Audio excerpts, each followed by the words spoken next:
I'd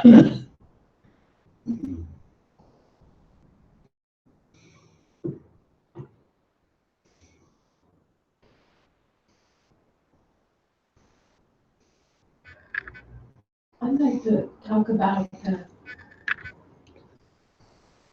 shift or the change, or the, I guess, change from putting energy into personality and character, sense of self, as opposed to just what is happening. And it's distinct change. I mean, we were just conventionally used to keeping up a character, and it seems to be a project. It's not something that happens on its own. I mean, the character is so strengthened by patterning that it takes some efforting to change the patterns. It's not so much that it's the habit of maintaining the character, and especially the sense of urgency that you need to maintain the character that largely we've been indoctrinated in our childhood and all our life.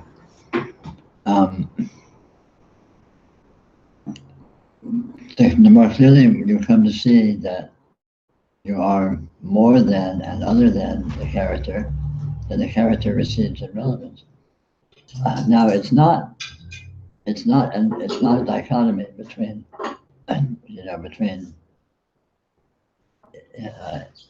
investing in personality and giving your attention to the broader actuality, because it's not like you need to not use your personality and go to this broader reality. They coexist with each other. The personality is just one of many modes, or you could say dimensions, that are seemingly functional within the nature of what this is. So even when you are invested in the personality and involved in using the personality as a vehicle of expression, let's say, as you become more and more aware of what you actually are, what's actually going on here, you have more and more of a clear sense that that is an arbitrary a mode of engagement rather than something that you actually are, and certainly that you're something that you are limited to. It's very much like perhaps having different apps open on your computer, and you can go use one and then you can go use the other. But when you're in one app, you don't think that all of a sudden you become that app. You know that the computer is broad and has many possible, modes of interface. And so just because you're using one doesn't mean that you're stuck in it. And again, this becomes clearer and clearer as one becomes more and more familiar that is the case, which becomes clearly obvious as one becomes familiar with what one is, what this is.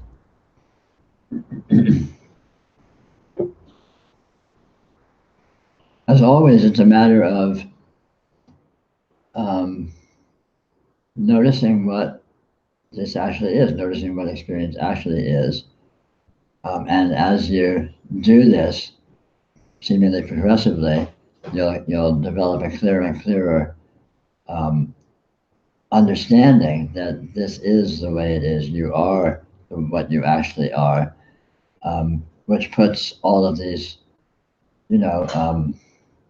sub-modes in perspective, like personality or what have you.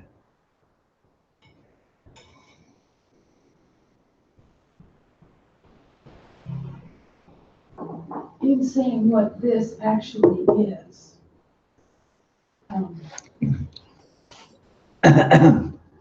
you talk about textures, seeing what's happening without a human perspective. Mm-hmm. Um,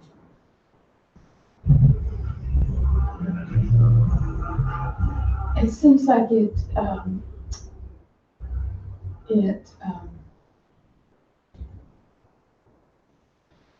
calls for, or it can be enhanced by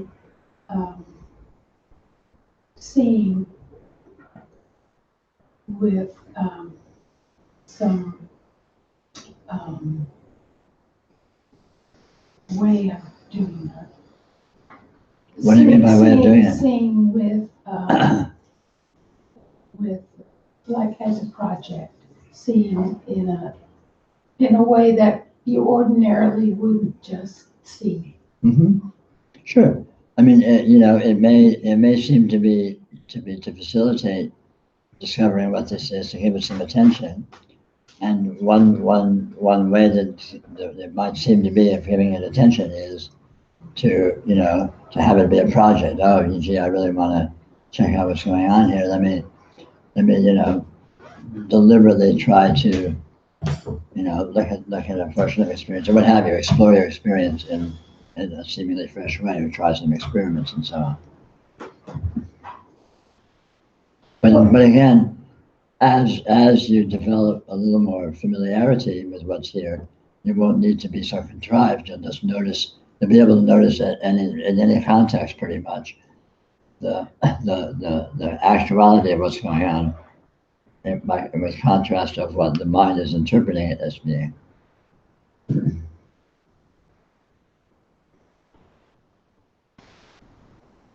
But there's certainly no reason not to use tricks and techniques in order to sort of prime the pump, get that rolling.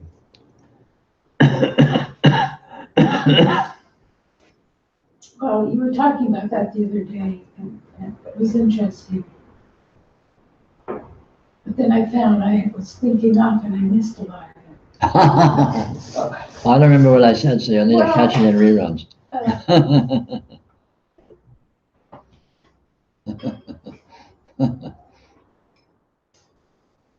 Well, I'm interested in seeing clearly. I mean, Of course. seeing, Well, and not as I go along. I mean, that makes it. Well, this right here. Here, this right here. Future oriented. Okay, yeah, this right here, right now. It's just seeing clearly. You're always seeing clearly. It's impossible to not see clearly. The problem is not the seeing. The problem is the interpreting, which hypnotizes you into claiming that you're seeing something limited or definable. And a perspective. Well, that's what I mean. We can't even see our perspectives. There are. You don't need to see your perspectives. You need to see that which has no perspective. And you always are seeing that which has no perspectives, because perspectives exist within perspectivelessness. Like fish exist in the ocean. Okay, bad example, but.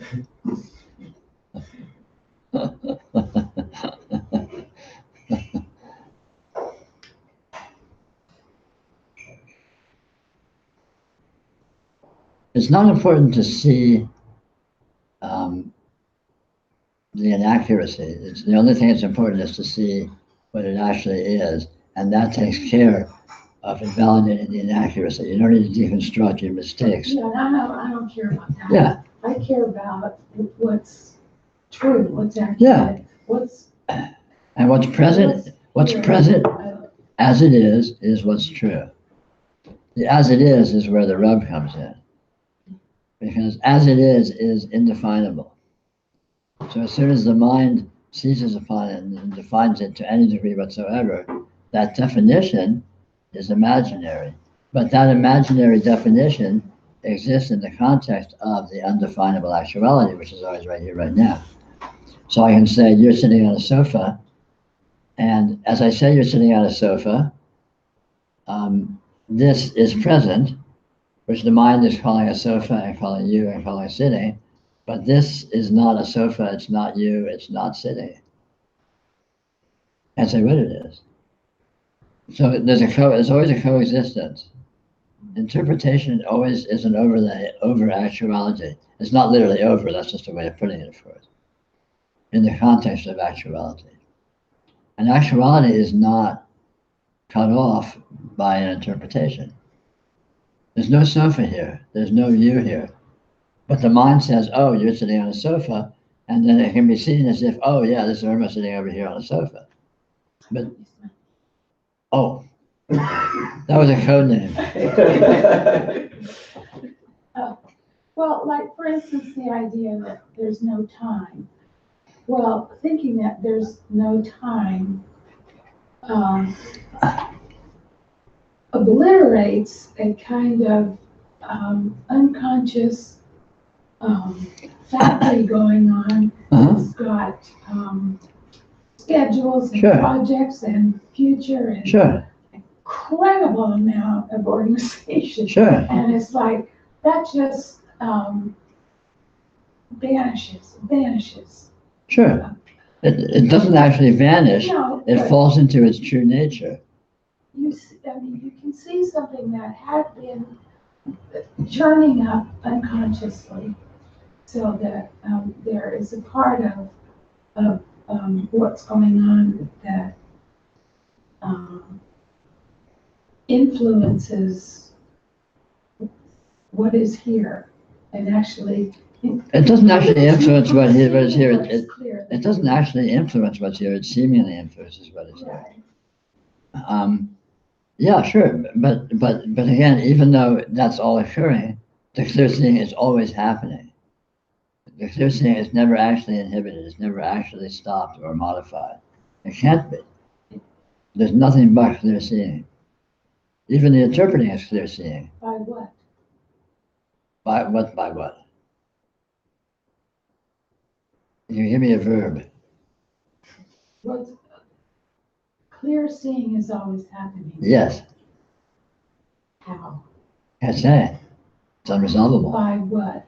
Can't say. It's unresolvable.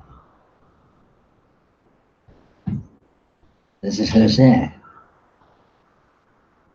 There is seeing and it's clear.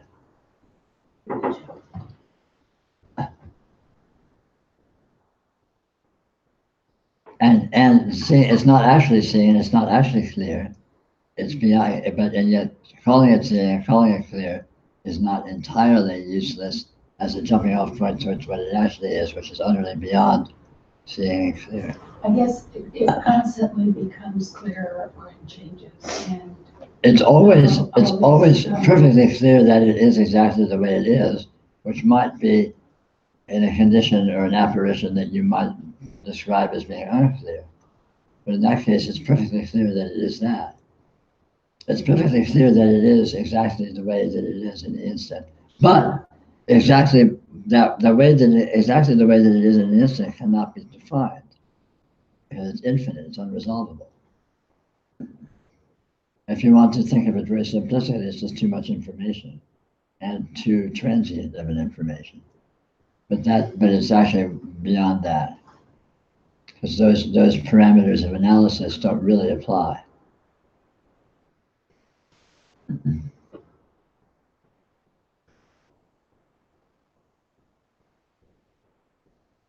But actuality, there's never anything but actuality present. Never anything but actuality present. So obviously it's completely nakedly exposed and revealed. Just experience what you're experiencing, which of course you obviously always are. And experience what you're experiencing as you're experiencing it. And I don't mean as in a temporal sense, I mean as in a qualitative sense. Experience what you're experiencing in the way that it is what it is experientially. And that this is it. This is the whole shooting match. This is the finish line. And it's not really that far afield. It's not really that elusive or exalted or anything. It's just what experience already always is. And the mind is expert at being able to slap labels and descriptions on things, but it's all approximations. Because the actuality is uncollapsible. The actuality is too much to fit into descriptions. And that too much makes it sound like quantity. And it is, but it's much more than that. It's also quality. It's also in every way whatsoever. I think it's enhanced by relaxation. I Sure. think you can see more. You can see. Sure, that's a trick. Sure, that's a trick.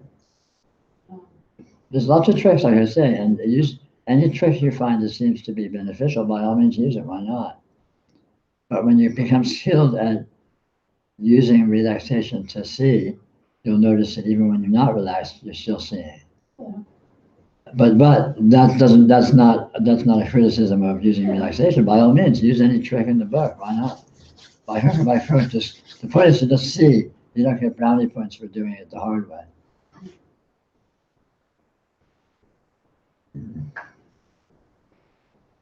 It's purely pragmatic. You know, if you have to stand on your head and close one eye to do it, then have at it, you know.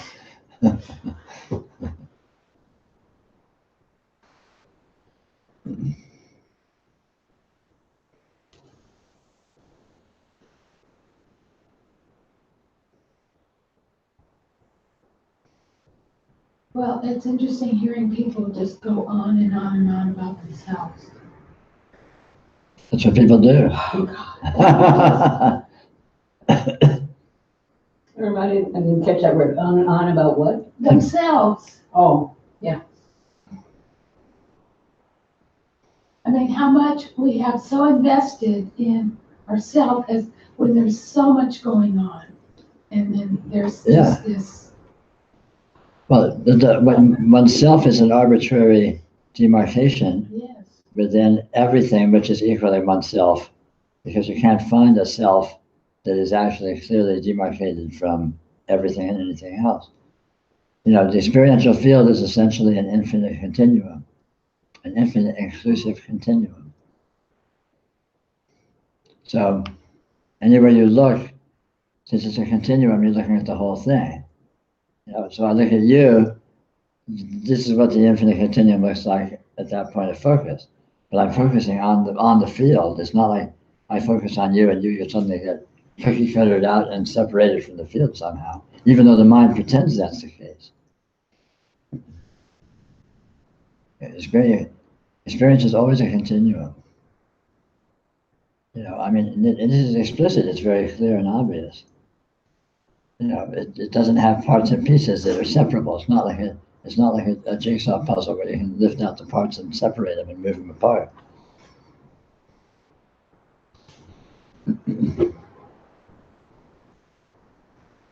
But the mind pretends that it is.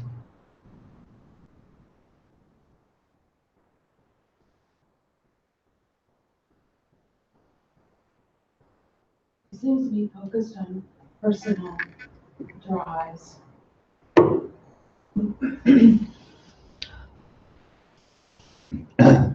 Even the power of the mind, you know, obsessing within itself is the same power of the radiance. So Yeah. So it is formidable. It is a deal to be Absolutely. studying because it's actually the power of your own. Yeah, it's essentially omnipotent. So anything we go into, like a panic attack or spinning or shopping, that's the power of God. Especially shopping. So there is a perpetual motion machine. There is a perpetual motion machine, except it's not a machine and it's not motion. It may be perpetual though.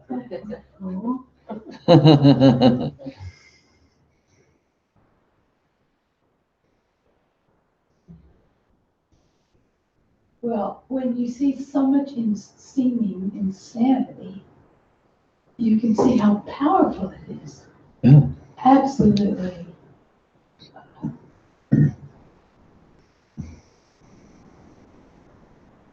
Probably the most powerful thing there is. Well, everything is equal. There's only one power, and so all manifestation is the expression of that power, That power. and that includes mind and insanity and identification and delusion and all those sorts of things, which are themselves not a special category. They're just, you could say, harmonic patterns within actuality itself. Just as any and all other seeming harmonic patterns are the same thing. We are incredibly powerful. Yeah, you're it. You're all power. You're omnipotent. No, for real, you are. We are. What you are Yes. is the totality which executes all power, which has and is creating the universe, and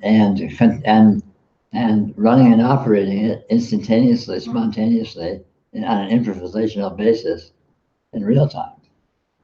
That's some serious chops.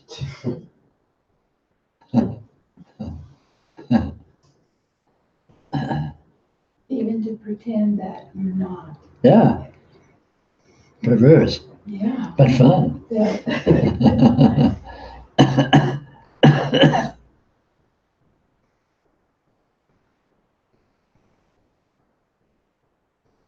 Yeah, our interpretations are as solid, and this house is solid. Our interpretation is the same, straight.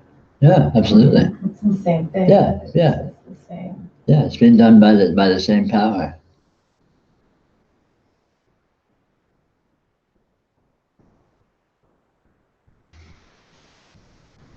I mean, more accurately, it's not being done by the power. It is that power, because it's not like the power's over here and then there's something being done over here.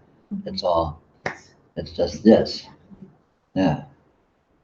So this is the power. This is the cause. This is the effect. This is the, and it does all these imaginary parameters of separating out causes and effects and, all this thing. It's just mental games, because this is a absolutely inclusive, unified phenomena.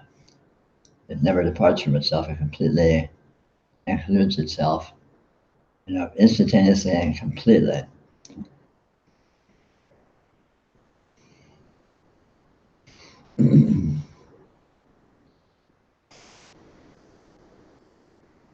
I'm not worthy. I'm not worthy. Fortunately, worthy is not a relevant parameter.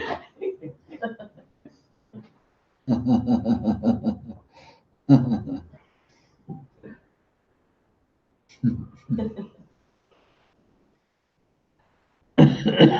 can see how it's called sacred. Yeah. How that has become kind of fun studying. Yeah. Looking at. Sure. This is the sacredness. This is the holiness. This is the divinity. This is the transcendence. This is the, the supreme of the supreme. The para, maha, maha, maha.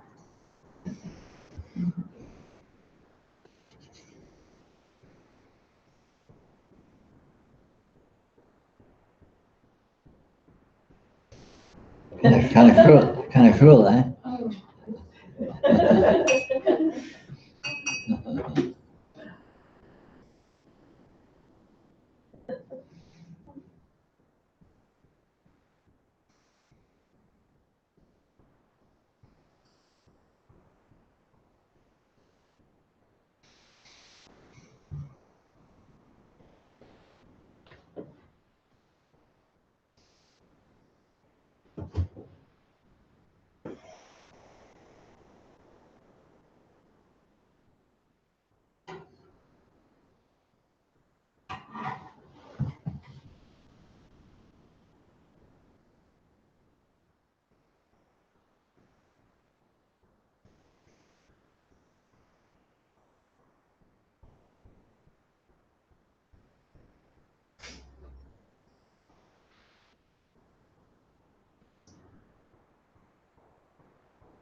Mm.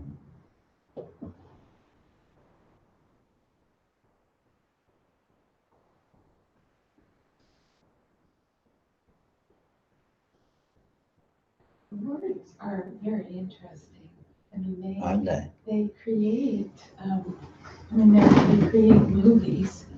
If Yeah. we're our own producers Yeah, and directors, just a word can, yeah. um, Words have essentially a hypnotic effect to create as a simulation of what they supposedly mean or imply, as experientially, even though they aren't actually creating anything. It's very interesting. can be visual and emotional. I mean, and it pumps up this Absolutely. whole energy system. Yeah, absolutely. Yeah, the power of interpretations is amazing. Yes.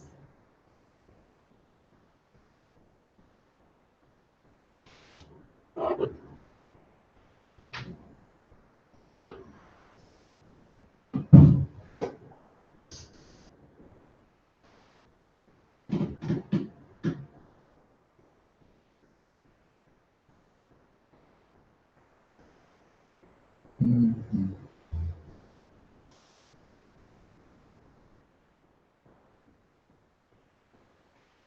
Come on, bring it.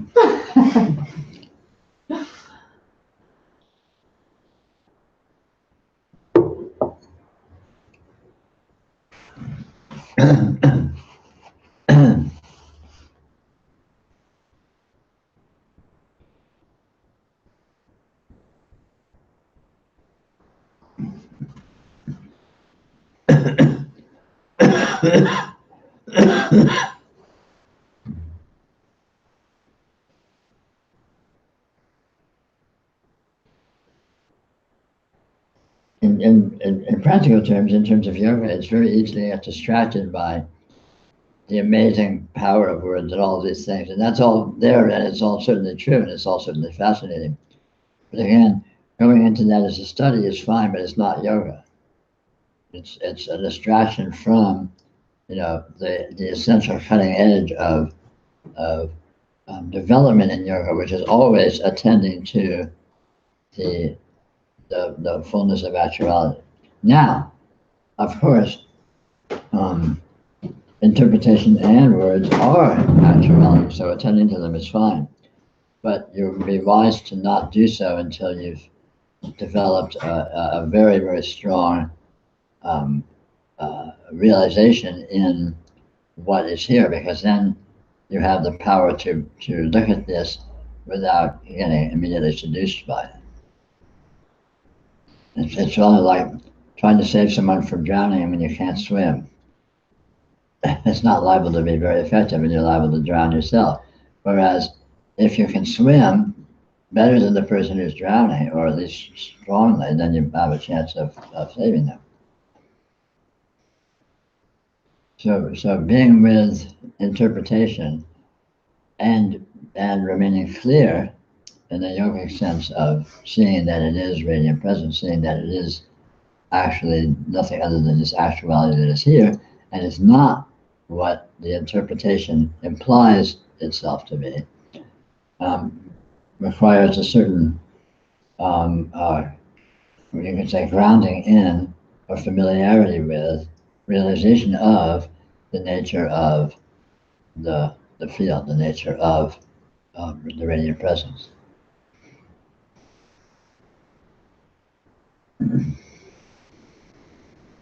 Grounding in. Just a turn of phrase. Yeah, well, for vigilance to not be seduced, to vigilance in watching the potential seduction of, Perhaps well. I would put it in terms of vigilance. Actuality, you said recognizing the actuality of this. Yes. The fullness, the full actuality, the nature of the full actuality.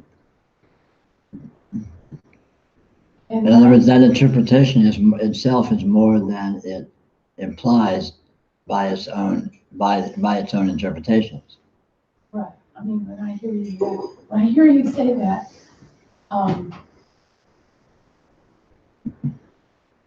I'm at the behest of what I think that means. Of course.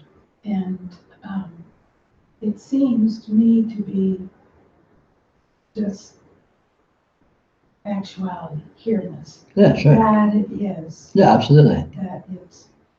Yes, exactly so. Something is happening. That it is, and the way it is, what it is, that it is. And when I say the way, that's not an analyzed way, that's just the immediately obvious way. The self-verifying, self-revealed way that it is. So, for example, that it's unresolvable is not an analyzed abstract quality. It itself reveals what we might call its unresolvability directly by being that. And the experience of that is the being of that.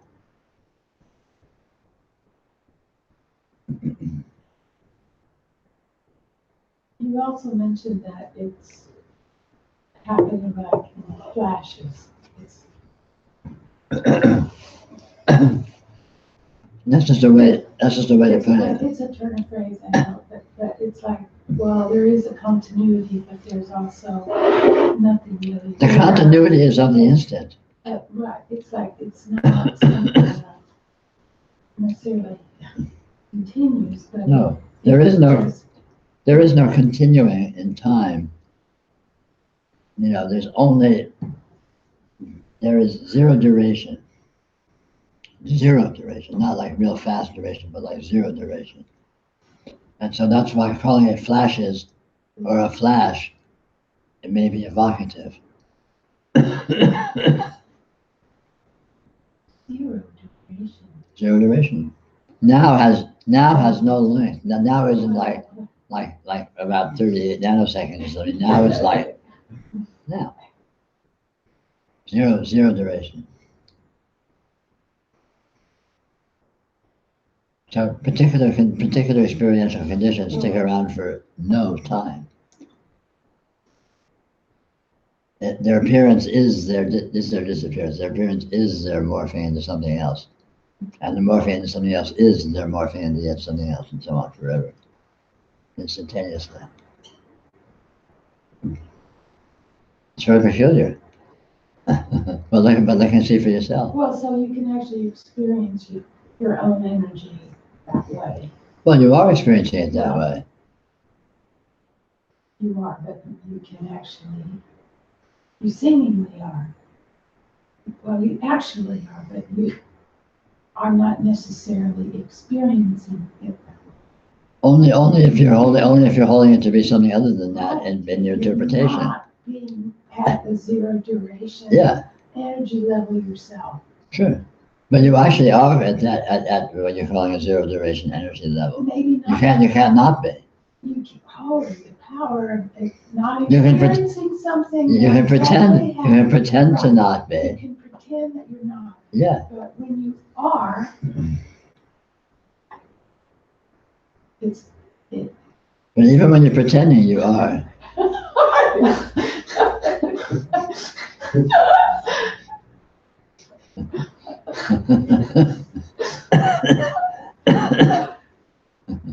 Well, our sense of time is, yeah, it's all over the place. Yeah, and there's a reason for that. Because there's no such thing. Oh. So it's a big blank and we fill it in. The mind fills it in. Well, just the word time, the concept time. That's just a concept. Of course.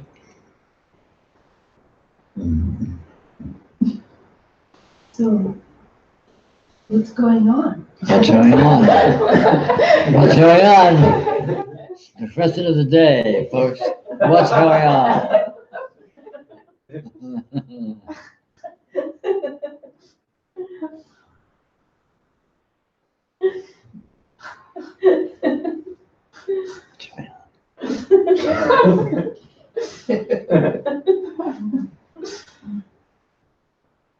And The answer is, it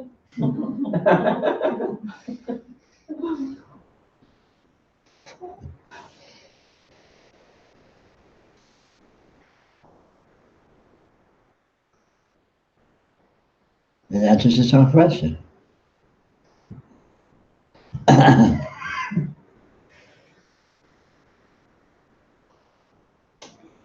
Anything but that.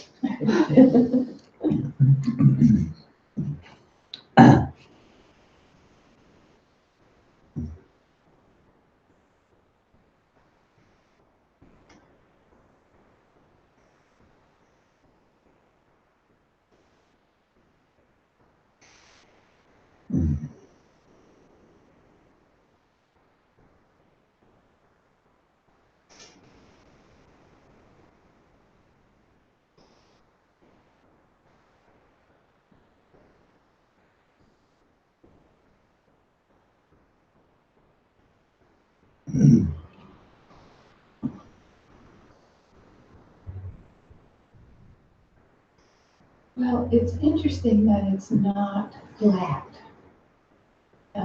It's like on a computer there are pixels, in a photograph there are dots, and in seeing, it's like dots. And saying there's tiglis, There's to borrow a technical term from the Tibetans. well, there's Tiglis,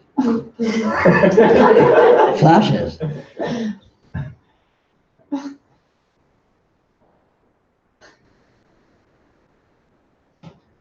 It's not without structurality, but you can't pin down what the structurality is. It's not plain vanilla. It's not like a continuum of gray, but it has it down. so to speak. It's got it down. It's got it down. It's bad. This is a bad shit.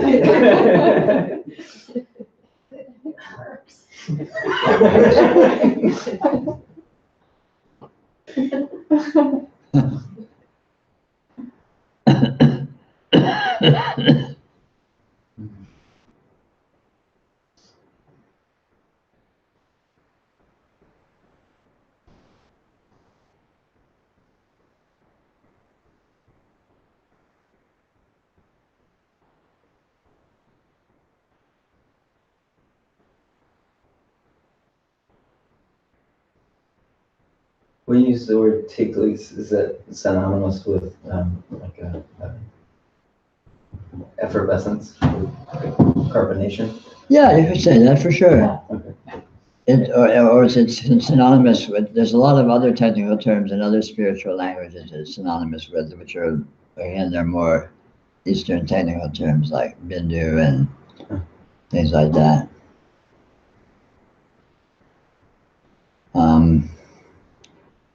I mean, the essential structure often presents vaguely as a mandala on arbitrary scales. It can be infinitely tiny mandalas like this pinpoint flash, or it can be this vast, but it tends to organize itself it tends to present itself in terms of its apparent structurality as centralization and in the context of non-centralization on all scales simultaneously. So just in the field of vision, the phenomena of focus in the context of non-focus is the same thing. That itself is a tiglis. And then there's the instantaneous flashes of the individual neurons and the individual photons, which are again tiglis, And it's the structurality of matter that physicists study is all tiglis, all these subatomic particles and quarks and shit. They're all this actuality tending to present itself as a centralization, and in the context of a non-centralization as the unit of reality.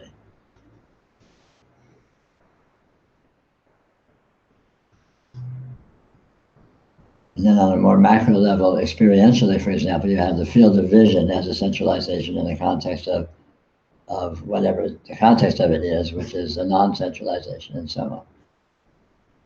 So on any level of scale experientially, you find this sort of structurality.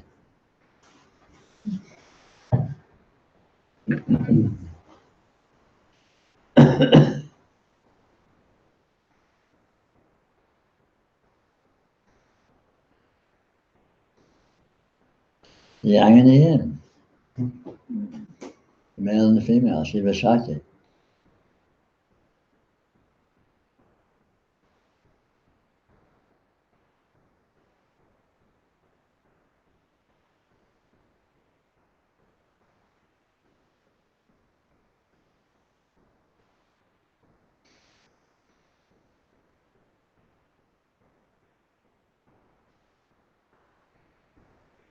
What would you say structure is? Well, you can't. That's, If you can't say what it actually is. Structure is a seeming lack of continuity across the field. lack of Yeah. Or let's say differentiation. So there seems, in other words, this seems different than this. So that's structure. If it was all the same, there'd be no structure. If it was all plain vanilla or a continuum of gray, undifferentiated gray, there'd be no structure. Structure is apparent differentiation, and that apparent differentiation is not simply homogeneous. it's not totally chaotic. There's Well, it may or may not be structure. totally chaotic, but it appears as if it wasn't. Because structure actually can't be found. Structure seems to be actual structure if you don't look too closely. If you look at what's actually there, that structure is structure, dissolves in its own infinity, dissolves in its own unresolvability. It certainly seems to be structure, but you follow it down and it never stabilizes into actually being that.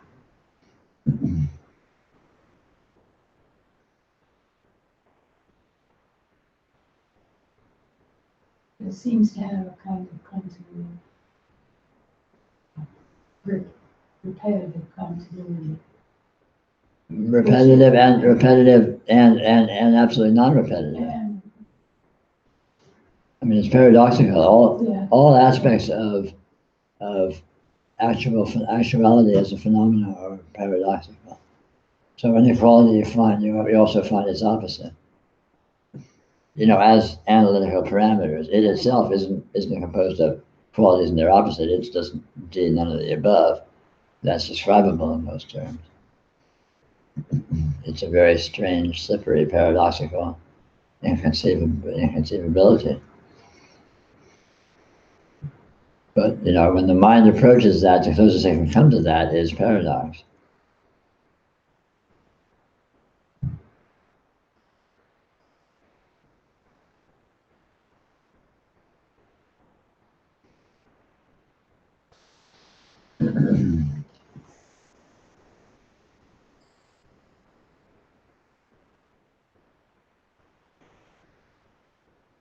You know, we create our interpretations by ignoring paradox and emphasizing one side of the paradox, and with some degree of denial or ignoring of the other side. But if you're very sensitive to what's actually present, you'll always discover both sides. what the mind seems to do is create distinction.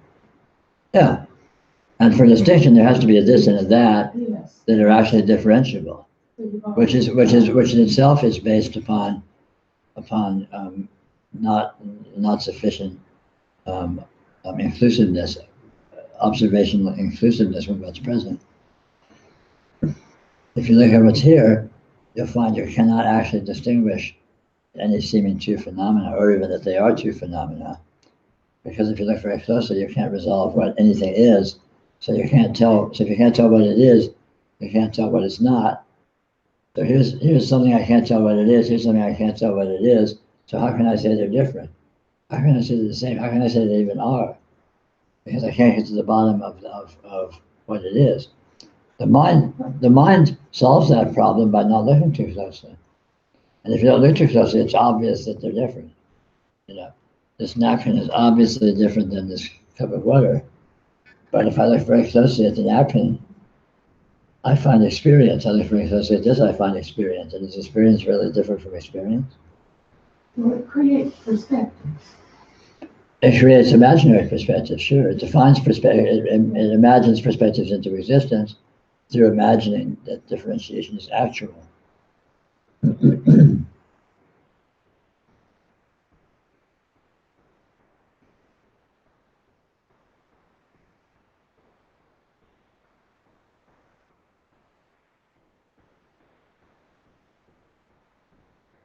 And you can do this by not looking too closely at the actuality of experience, which reveals unresolvability, reveals you can't pin anything down.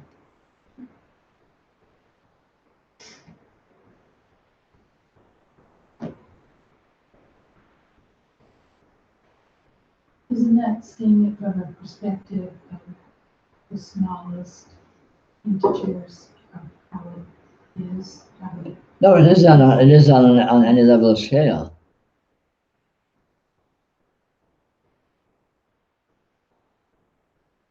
I mean, at a certain perspective, color, even though you can't have a precise distinction, you can see hue and You see it, but that it is that and that it is differentiable precisely is a fiction. Everything is experienced, everything is seen. well, how is that? But what is it that's seen? I mean, it's like,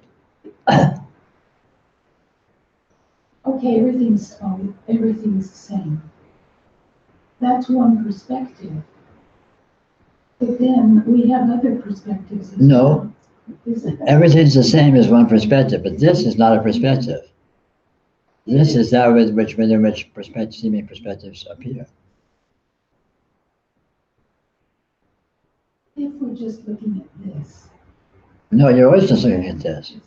But within this, we can have perspective. Yes, seemingly you can have perspective, but since the perspectives are this, and since this is actually not a perspective, perspectives aren't actually perspectives. So the perspectives you think you have, you don't actually have, if you look closely. It's very simple, it's very clear. But you can have them too. You can have them. Oh, okay. Have your cake and eat it. Well, you can. I mean, Yeah. you can play with perspectives, but they're a game. They're a fantasy. They're a pretense. Well, that's the miracle of it, right? The miracle is that we can have, We can have them. Yeah, we get to keep everything. absolutely. Yeah. Perspectives are a version of actuality. Time and You know, space. I argue, I'm biased in my presentation towards the fullness of actuality and away from perspectives, not because perspectives are second-class phenomena, but because for the purposes of yoga, we've all bought into perspectives, but most people have not bought into and aren't aware of the nature of actuality, which is the other side of the coin. And you're not getting the full picture unless you're looking at perspectives and you're looking at the context that they exist in, and you look at the full perspective of the context they exist in unless you're looking at perspectives. So remedially, I downplay perspectives and upplay the grounded being that they exist in. Not that there's a hierarchy that's better or truer. Perspectives are the grounded being,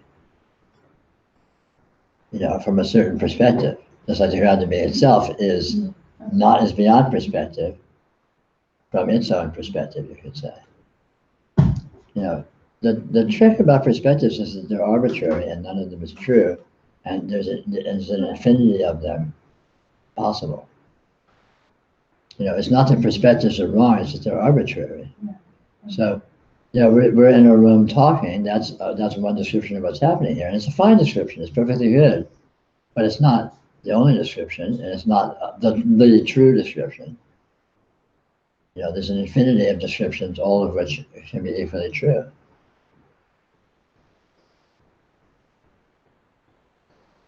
And when you discover this arbitrariness, then the notion that no, there's one truth and the truth is this. We're in a room and we're talking, and that's the only truth here. That kind of conceptual limitation in fascism is just revealed as absurd and invalid. It's not validated by what is actually occurring.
That's a really good point.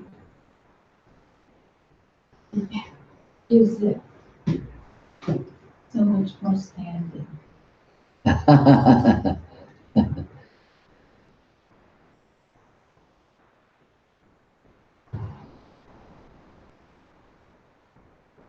So it seems important to come back to that.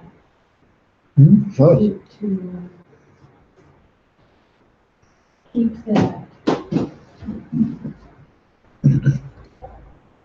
as a ground. But you don't need to keep it because it reveals itself. It's there. Yeah. This is why I don't worry about needing to go back and emphasize this and emphasize that. All I need to emphasize is see what this is, and when you see what this is, all of these aspects of it become immediately apparent without needing to retain them or hold them or remember them or remind oneself of them. So that's what you mean by that. That's what I mean by that.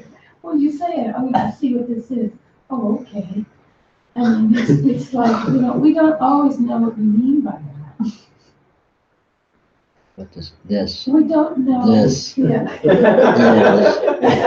What is this? This is what? Right. What is this? See, what is this? See, what is this? What is this? See, what this is. That's what I mean. I mean, if it's already there, well, I guess what I've had to do is figure out strategies, or if you call them tricks. Sure. I don't know, it's just switching my position this way. And then And then then another thing that happens is, all the patterns like schedules, I have to do this, I have to do this. I started looking at that as part of the intelligence. Of course, yeah. And just, and just looking, wow, how did I think of all this? Where did this all come from, Yeah. And then things start, opening up. Yeah. But it has to be still for me, some tricks, although more and more now it just comes. Sure. And tricks are fine, it's great, whatever works. Yeah, The point is to see, you don't get brownie points for, doing it the hard way. yeah, it was sort of. If you find anything that works, then use it, like, duh. Yeah. But, just, I guess it's just a way of sort of getting unstuck. Yeah, sure. That's what. Yeah, I mean, more Another truly, way I look at it is, just suspend belief. yeah, sure. Um, Yeah, I mean, and interpretation. It's just a movie, I mean, I don't know. Yeah, There's all another kinds word of for ways. being stuck in interpretation is belief. And it's exactly suspend belief. But once that happens, everything just becomes very apparent.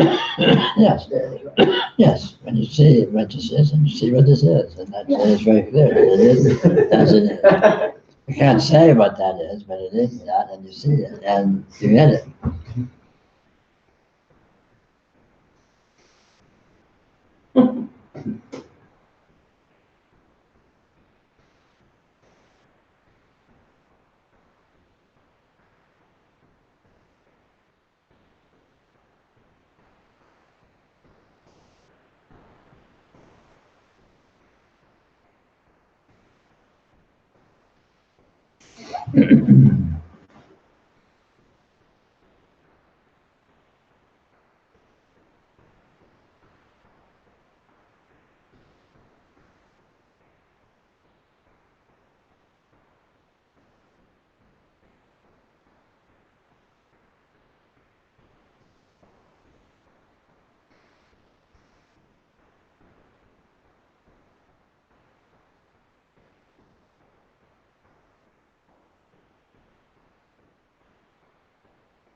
I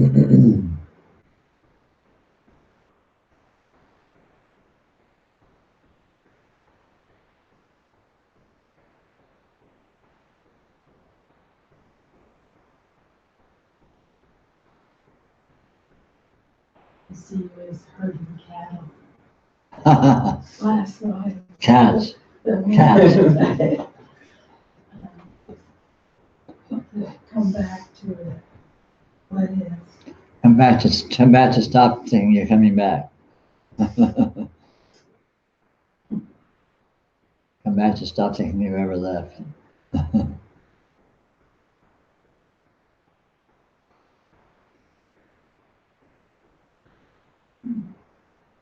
You can't go anywhere that way. Hmm? You can't go anywhere that way. It's always here and it's always now. Wow. What a novelty. I wonder what that would be like.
What is your sense of the belief?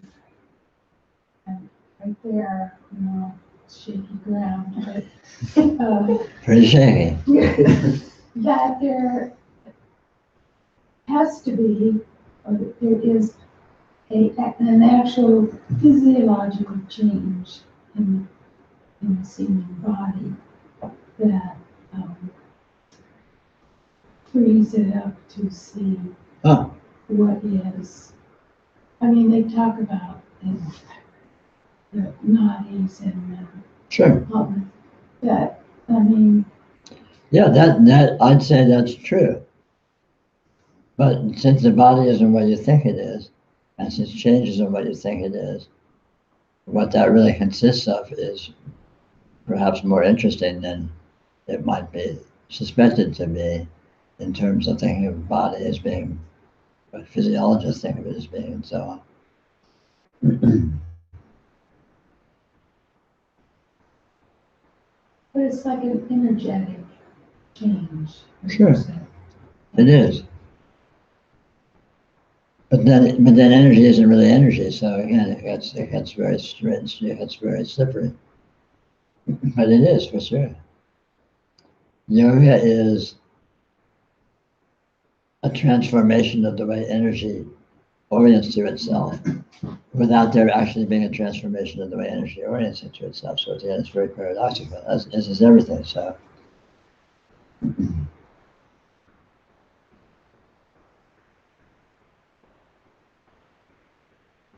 But it is. very much like death is a transformation in the way energy orients itself to itself.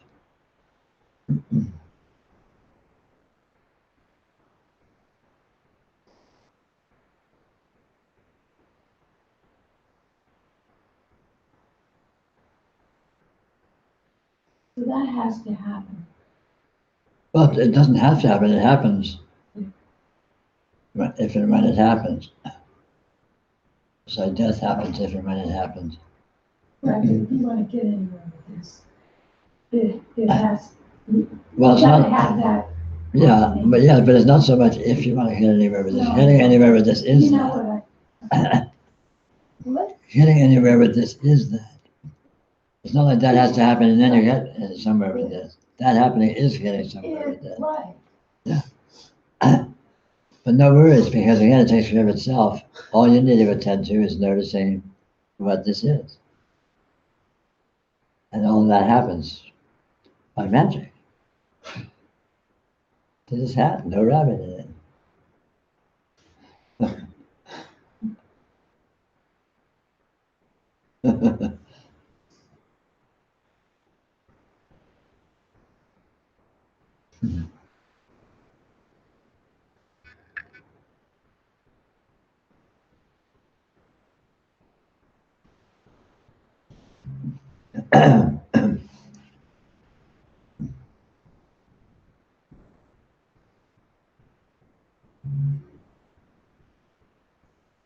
Why don't we take a little break? So we'll be back in about 10 minutes.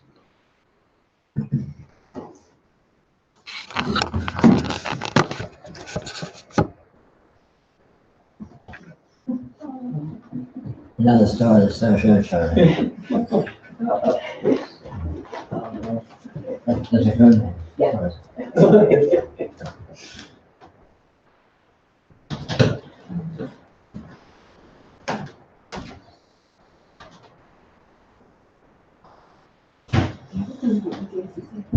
What is your good name? What is it? Do you remember? No, I don't remember. I just, Alexander. I think that's the first name referring to. oh, when I was, it was funny, when I was there, President Clinton had gotten in trouble for sexual relations, and the Indian men couldn't understand it. Why are they? Why are they funny? Like, what is the president? We can do whatever we want. It was pretty funny. They didn't understand why the president. They didn't get it. They didn't get it. Yeah. And then they asked if it was the first time. Okay. It's maybe certain things. Or no problem. No problem.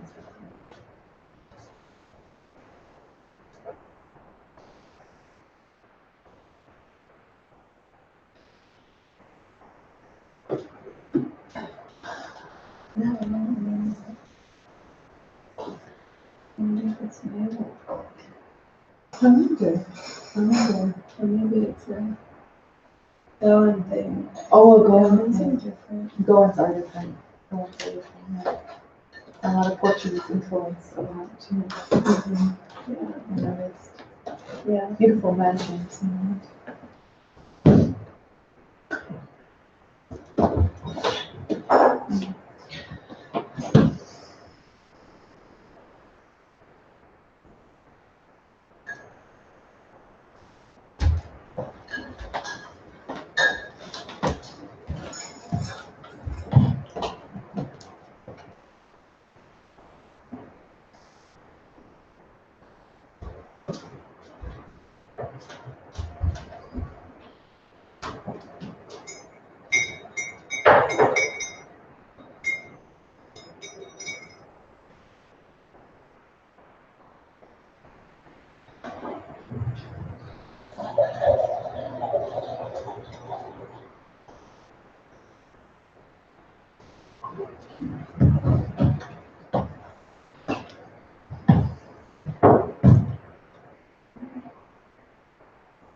I forgot.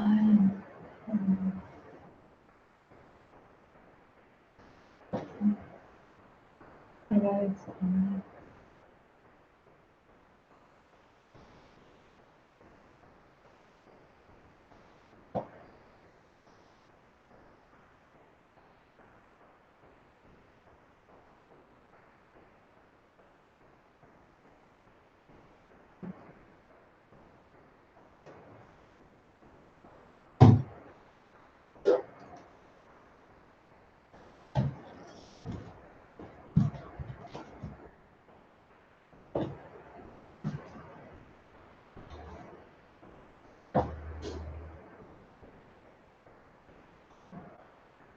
Oh, there we go. I did it automatically. Oh. Just doing it. Yeah, that's all. Yeah.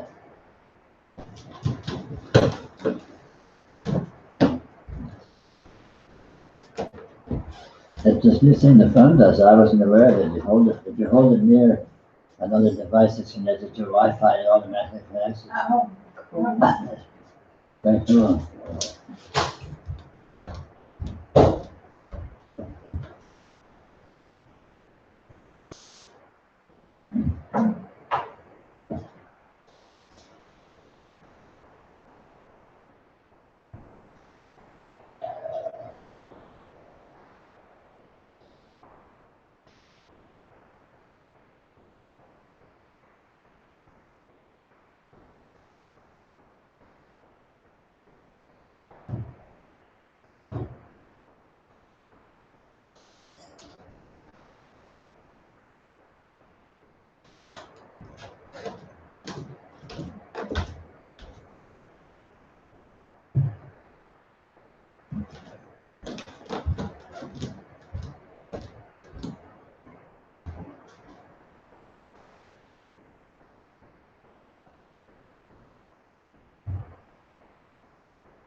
Where's John?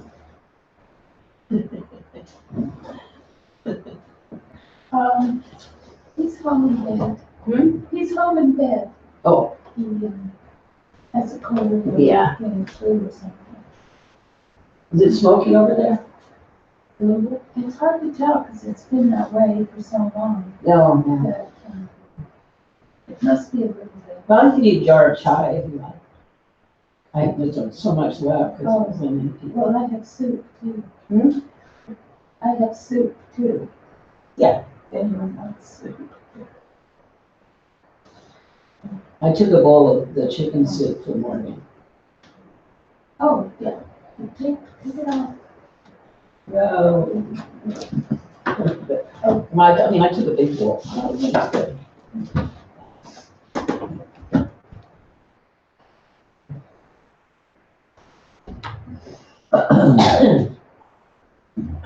Shall we reconvene? Everyone's wandered off. Sure. I guess the way along.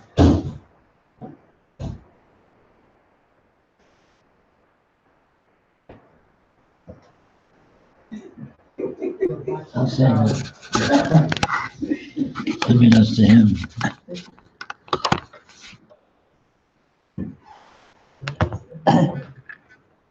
You could do worse than watching Charlie. He's an interesting guy. For better, for worse. Always.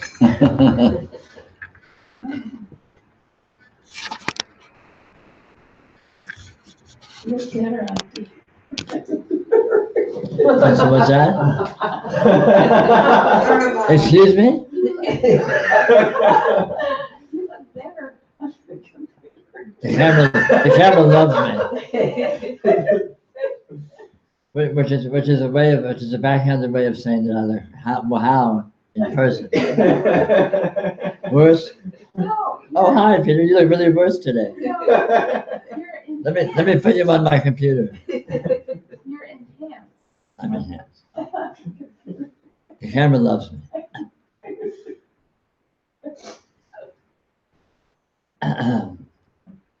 Well, we're officially reconvened, and formally, if not numerically. Oh.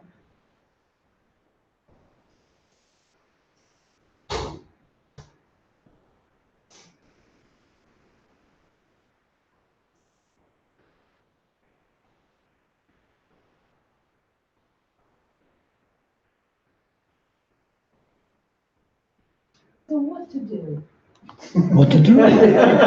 What to do? What to do? What to do? What to do is see what this is, And in seeing it, it will reveal the way it is what it is. And in that revelation, you will see that you are it and everything is it in a way that it is that which is entirely free from the difficult and painful implications of our normal human interpretive frameworks. So that's pretty simple. Oh, Okay, yeah. that's it. Got it.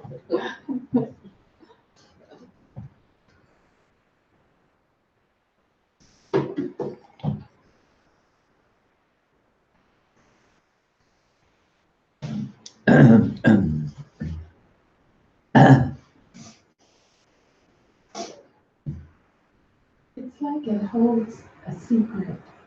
Yes. It doesn't want that to happen.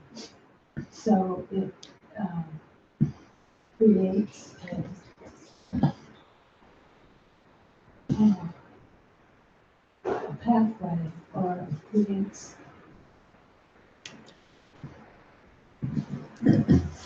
a specialness. You can think of it as a treasure hunt. Yeah, And why it's just like that, who can say? yeah. And yet, you don't need to worry about the theory of it. Pragmatically, you can follow the treasure hunt and find the treasure. And there's enough for everyone, especially since it's only you. Um,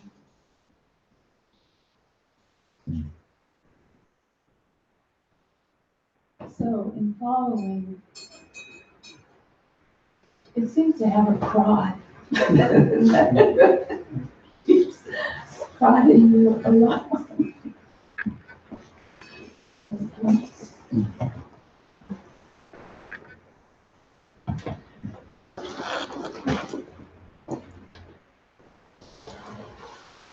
I'm not sure what you mean by that, but I'll take Well, your I word don't for it. know, but, well, it's like, what's the best way to follow along?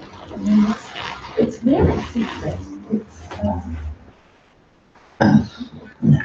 It's only a secret until you know the secret. Yeah, well, And the secret is, look and see what it is and let it show you what it is. And the way to look and see what it is to notice that your immediate experience is beyond interpretability. In other words, all interpretations that you do are too limited and too narrow and don't capture the fullness of what is phenomenally present in the actuality of experience. In other words, every actual experience is completely beyond any description of it you can come up with in terms of what you will find there experientially versus what you can say about it conceptually. In other words, experience is infinite and descriptions are finite. In other words, experience is unresolvable and interpretations are resolutions. so that's kind of what not to do. Which, That's don't interpret, no, don't. no. ask. No, it's not that. No, it's not that. You misunderstand.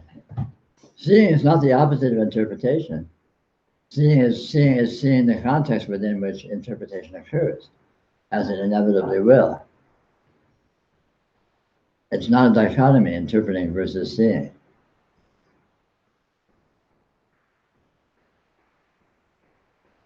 So you discover that samsara is nirvana. It's not like you leave samsara and go to nirvana as if samsara is one place and nirvana is another place. You discover what nirvana is, and when you discover that, you discover that, oh, what I've been thinking of as samsara is actually nirvana. So without going anywhere, nirvana comes to you, without needing to leave or lose samsara, because samsara is nirvana. Form is the void, void is the form. Form is not other than the void, void is not other than the form, etc. Well, what I was getting to was, okay, you don't interpret and you don't consider something resolvable.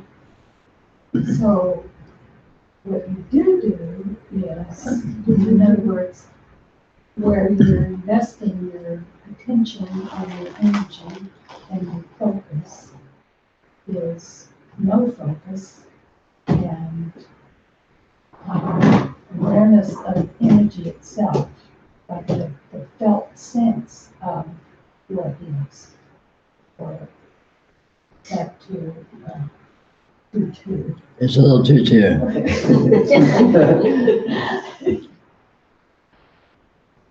The spirit of it is fine, but again, it's not that you don't focus, it's that you focus will all spontaneously occur, just like interpretation will spontaneously occur.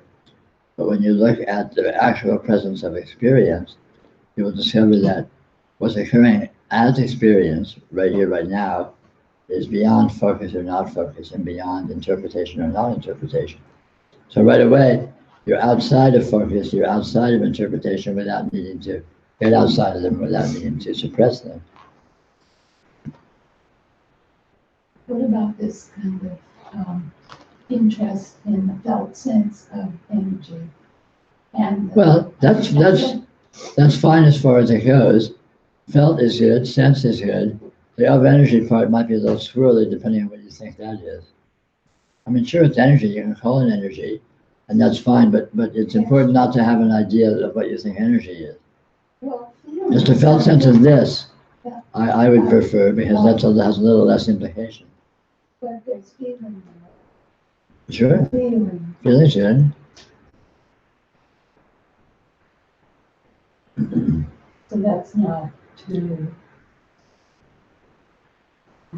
Well, it is if you insist on it and you're being literal with it, but it's not. But if you're loose with it as an implication, it's fine. Experience is experienced. So what does this word is experienced? What's this phrase is experienced mean? And you can say it means is felt. Oh, that's really interesting. Yeah, it is really interesting.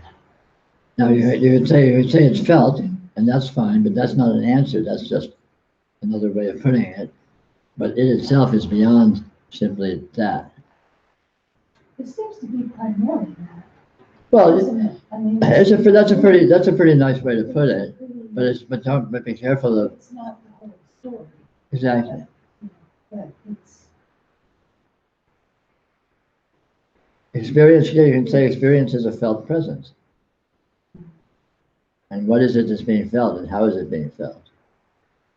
And those are all jumping off points to what this actually is, which can't be verbalized.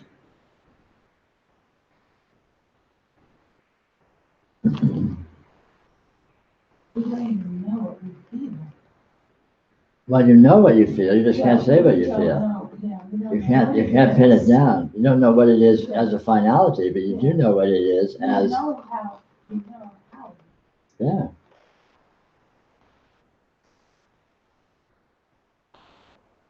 Pretty good.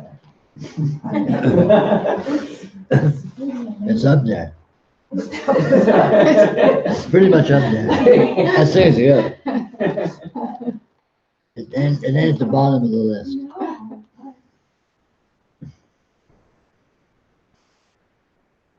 I put it pretty much at the top. Pretty much, almost. In the top 10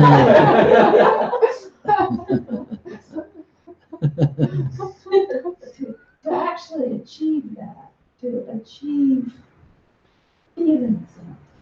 Well, you always are feeling it, so again, it's not achieving it, it's just recognizing that what's already happening. Well, it achieves. Yeah, Already achieves. yeah. Reality continually achieves its own recognition, and you can piggyback on that and realize that that's what's happening, at which point you're achieving the totality of what reality is achieving. But you already are, but you're letting yourself notice that that's the case, that it allows you to consciously participate in that fact.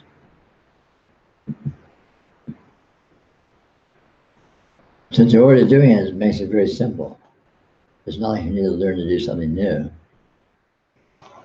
You just need to notice that what's happening is inconceivable, and the only thing that's keeping you from noticing it is your habit of trying to conceive of it.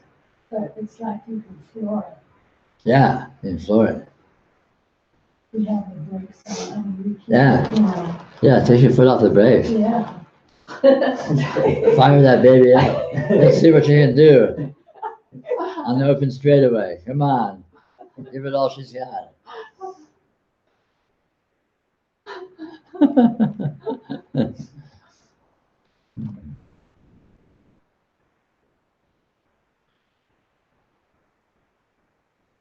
Unfortunately, it's a Prius, but.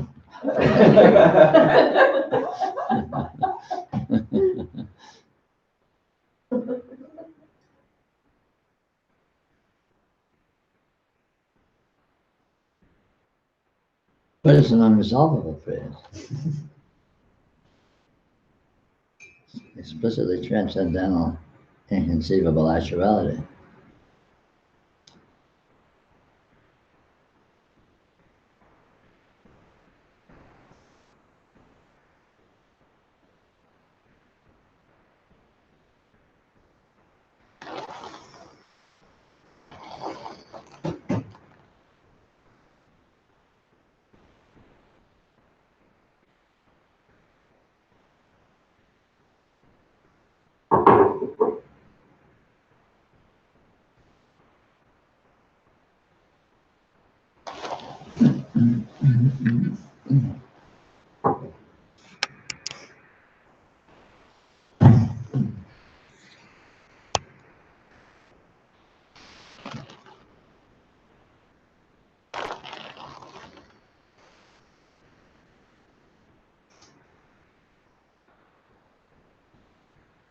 Come on, Nafar, bring it.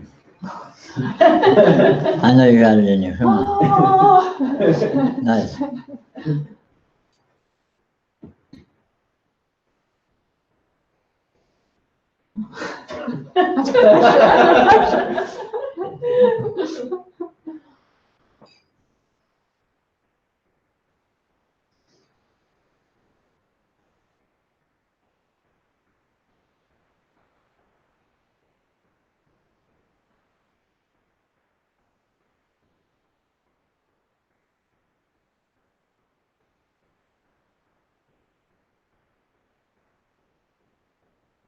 So, we all seemingly have a mind which seems very limited, but it's possible to tap into a knowing that is not dependent on the abilities of the mind, of our separate minds. Yes. And you're not tapping into it, but noticing that you always are we it. are, But yes. yeah. And the um, the fast track or the fast zone or the Fast lane. direct the fast lane The passing or lane. the If direct. you have a permit and it's within the right hours, so you don't get pulled over by the cops and give it a $480 ticket. Yes,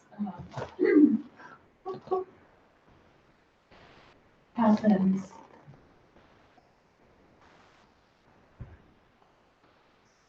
by seeing into what you're saying. Turning into the fact that of what is tuned in already to itself.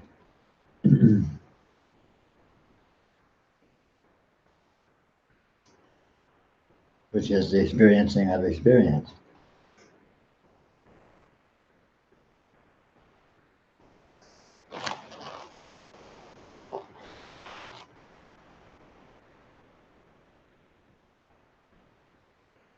Seems the same. Same as what? Same. What's the same as what?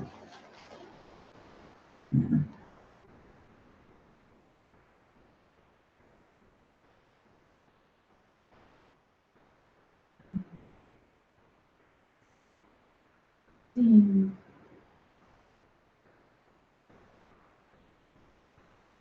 and more vast perspective. Mm-hmm. It's the same as what? As opposed to, I mean, part of it is using this seeming mind, Mm-hmm. and all minds are very different. Some of them incredibly good at it. But you only need to worry about one, so that makes it very easy. Well, I've noticed it changing. I mean, getting older, getting.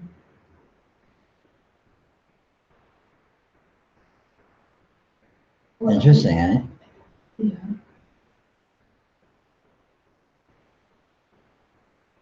But as the mind changes, the experiencing does not change. No. Experiencing never changes, and since experiencing is the important thing, whether the mind's capability is irrelevant.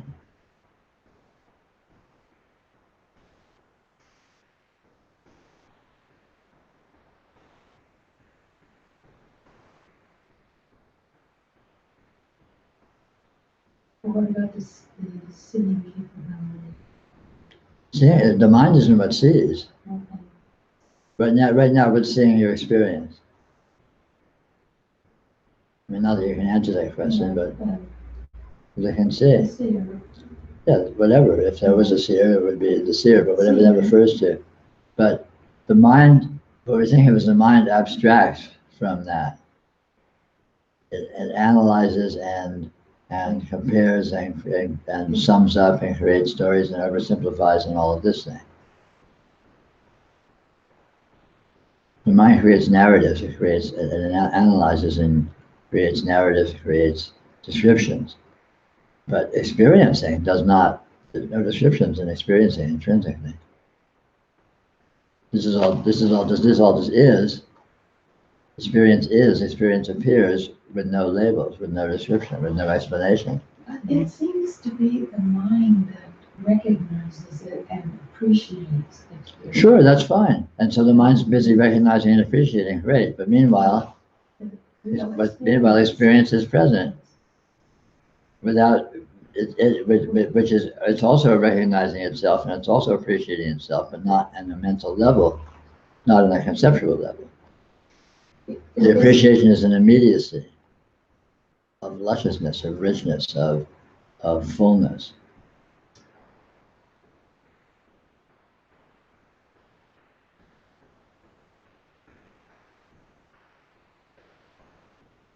Is the kind of knowing that, Irma's sort of Code. Oh, God. I know, but. Irma's a code name for Princess Rachmaninoff. But, I sort of, one of my big questions is, how am I seeing this? How indeed? That's a great Is code. it sort of like an intuition? I see it more, intuition, or somehow by intuition is just automatically with this. Yeah, it's automatically with this. And you can call it all sorts of things, intuition or whatever, inherent intelligence, but all of those are just poetic. Sure. Poetic, But the main thing is that it's not conceptual and it's not words. It's not conceptual, it's not words, and it is beyond process. It's seen and appreciated instantaneously, not through a process of seeing and some kind of rumination that results in some appreciation. The seeing is the appreciation.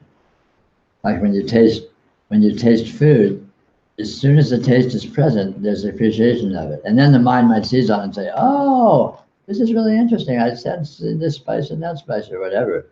But all that's after the fact. And the immediacy, as soon as that taste is present experientially, it's like, and then you go, oh, wow, that's great. But saying, oh, wow, that's great is after the fact. The richness and the fullness is just in the experience itself. Or you see a beautiful sunset or anything, you see a beautiful sunset and right away. And the seeing is is the richness. And then the mind might try to play catch up by throwing some descriptions on it. Wow, this is amazing, man. This is awesome. It's so cool. But all of that is independent of and after the fact of the first initial nonverbal. And it's not first in the sense that that happens and then the rumination happens. That first initial is always what's happening. It's always the first. It's always the initial. Now is always the initial impression. Experience itself is nothing other than an initial impression. That's the flash. It's always this flash. And the flash is not, it's not just an inert phenomenon, it's a flash of fullness, of richness, of profundity, of inconceivable flavorfulness, you could say, without being too precious about what that word means. Okay. Thank you. Court will allow it. I'll allow it.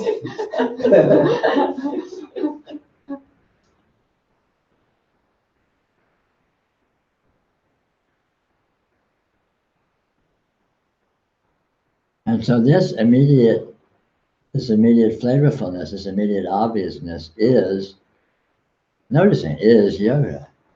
And of course, it's always happening. So in a certain sense, you're always doing yoga. But yoga proper is the recognition that that is the case.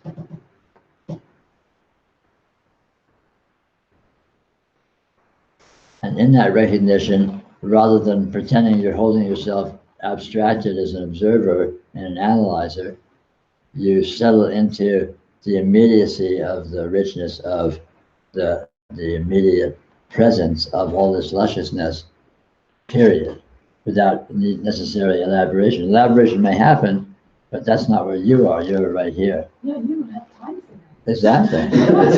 I know. Tell me about it, Jesus. There's too much going on. I know, right? Really. Nowhere is the mind will find time. No. It will pretend there is some time and then use it to. Oh, yeah. They were created.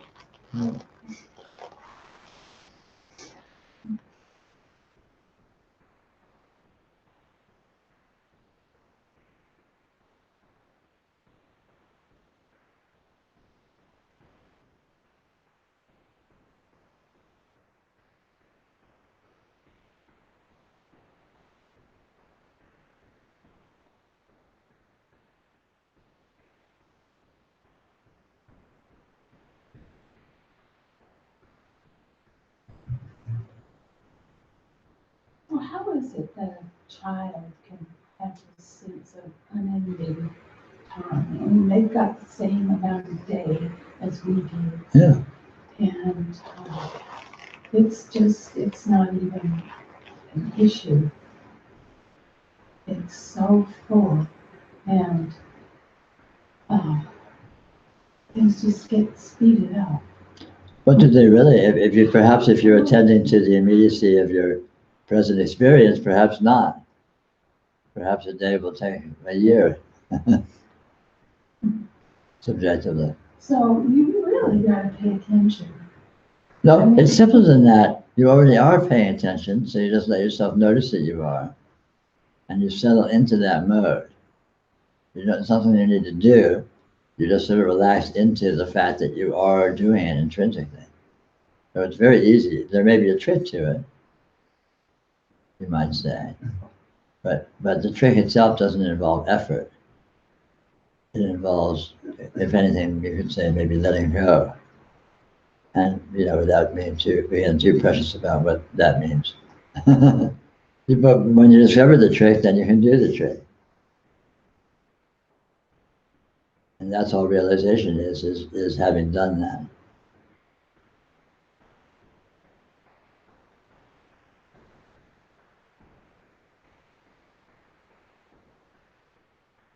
And it's really, really paradoxical because you're already doing nothing but that. I mean, the whole thing is just, it's dizzying. how can not seeing happen when you're already seeing what you're seeing fully? You know, it's like, and since you're already seeing fully, how do you come to see fully when you think you're not seeing fully? I mean, these are the conundrums of yoga. So yoga is all tricks. Well, for one thing, a child doesn't have a lot of responsibilities, a lot of things that has to do. But responsibilities and having to do is all interpretation, it's conceptual. So we find ourselves with conceptualization, things, thoughts, stuff that has to get done. Sure. Yeah, thoughts. So it's like you have to just know a way of putting that aside or having it as. Well, you don't need to put it aside. When you look at direct experience, you notice that's where everything is done anyway. The thoughts don't actually do anything.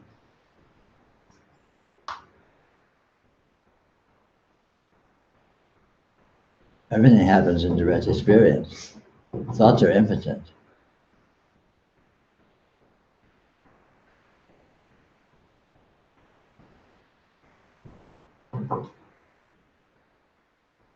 So I move my hand. So I move my hand. Where do I move my hand?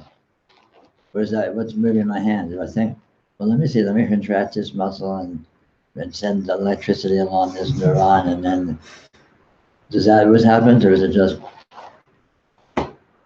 or maybe it's just.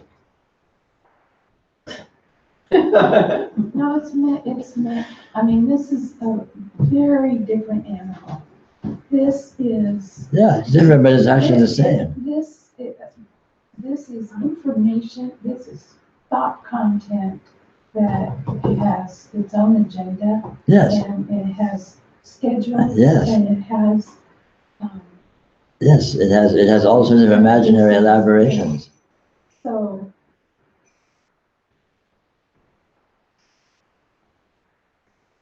One has to learn how to put that in its place. Well, you don't have to learn how to put it in this place. You see that it is in its place.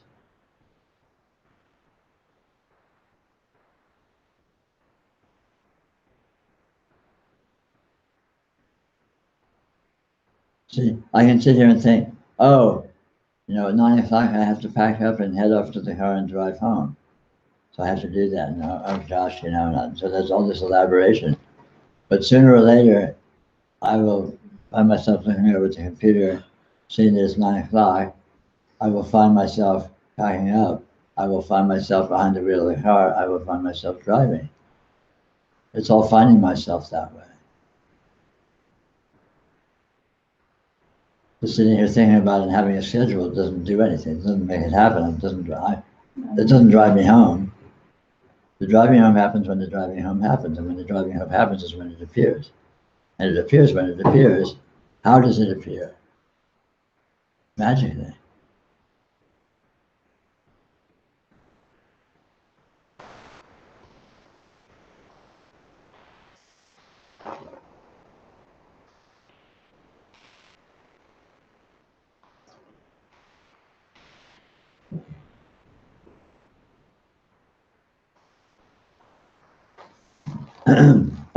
It's like, it's as if you don't not do something else.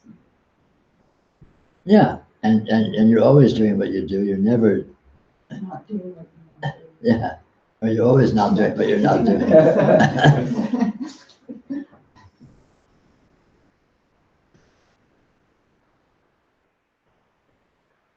And I could say, I'm the kind of a person who meets his responsibilities. So if I was supposed to be here today at a certain time to do this talk, and I showed up to do it. Why? Not because I decided to, because I thought about it, because I had a schedule. Why? Where did that come from? Where would the motive to do all that come from? That question can't be answered. I can pretend it's, oh, because I've learned and I thought this and I thought that and I've disciplined and blah, blah, blah, blah. But the actuality is, I can't answer where that comes from. You know, why do I do that and someone else lets something slide? Where's the motivation come from for them to let something slide? They can't answer that question either. It comes from exactly the same place as my motivation to not let it slide comes from. So the schedule is irrelevant. You see what you're doing.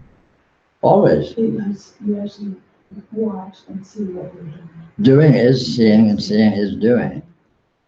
You can't do without seeing. I can't drive without seeing myself driving. I can't see myself driving without driving.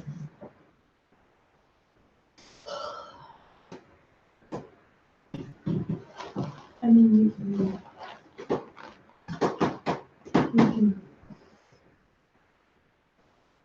you can see how you do things other than what you're doing.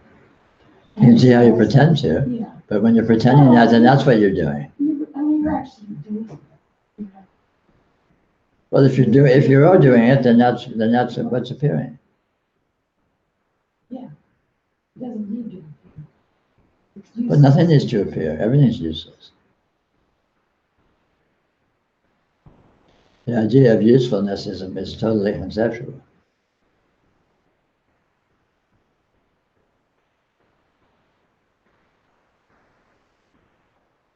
And anything you do leads to something else, and if you did something else, that would lead to a different something else. So why do you need to do the one instead of the other?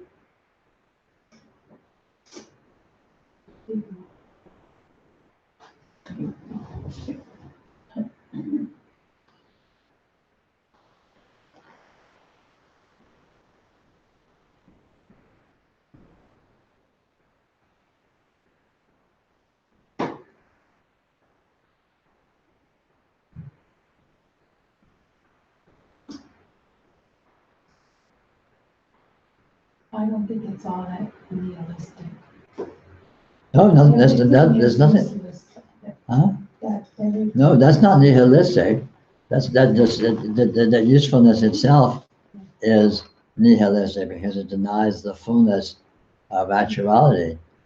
It takes the fullness of actuality and divides it into usefulness and uselessness. Which is something didn't make the grade. Yeah. Whereas everything completely makes the grade just by existing. Everything is full-on actual event. That leads to full-on actual event. That leads to full-on actual event forever. That makes it a lot easier. Yeah, it's easier.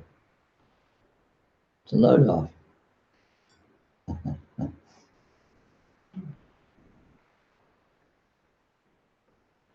I mean, to a lazy man like myself, the discovery that reality is doing itself entirely and I'm off the hook is delightful.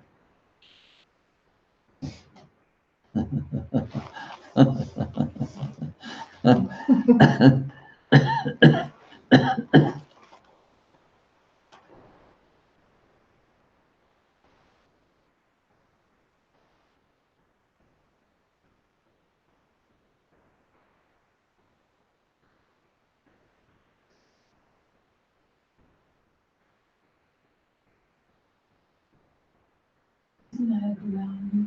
What? I mean, you are in the art. I'm an art what? I mean. Oh, well, there's no hook. I'm off the hook. It's kind of it's poetry. Right, it's the sense that. There's no me and no hook means I'm off the hook because obviously if there's no me and no hook, then I must be off it. If there's no hook, how could I be on it? And if there's no me, how could I be on it? Because. I got you. You're not gonna get out of that one. There is. I got it sewed up. I got it nailed down.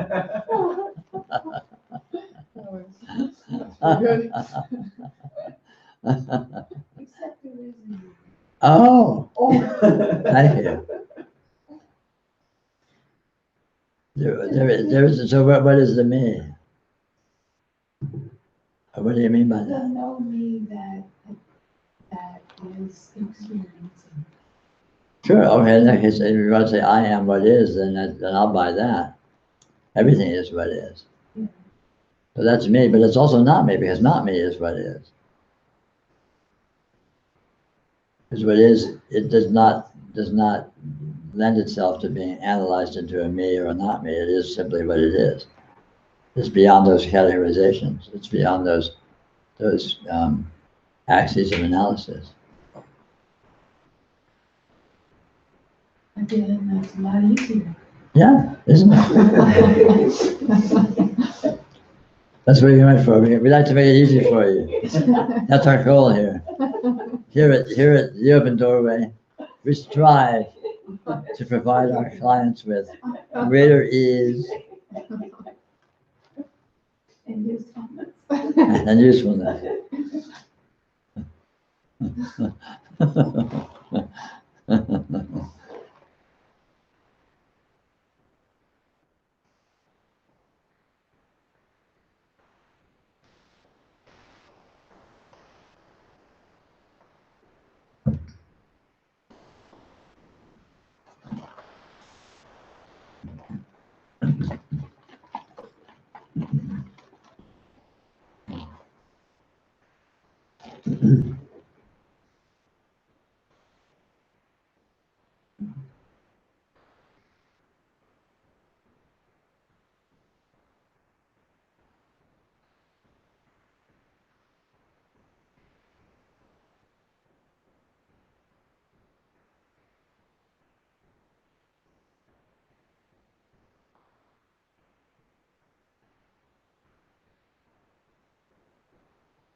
Free association.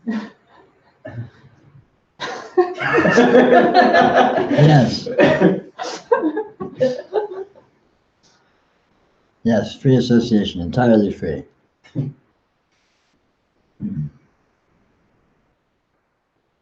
More?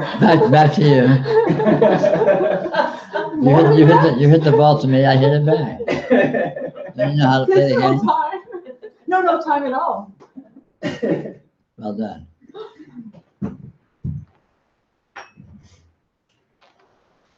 This probably doesn't make any sense whatsoever. It feels like the radiance has a certain quality of, it's like ammonia. Oh.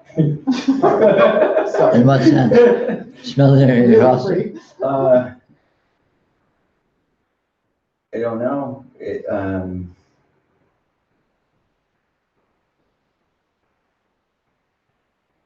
Maybe it's that it's too clean for anything to live in. Yes, it's Yeah. too thin for anything to live in. Yeah. It's too pure for any impurities to appear in.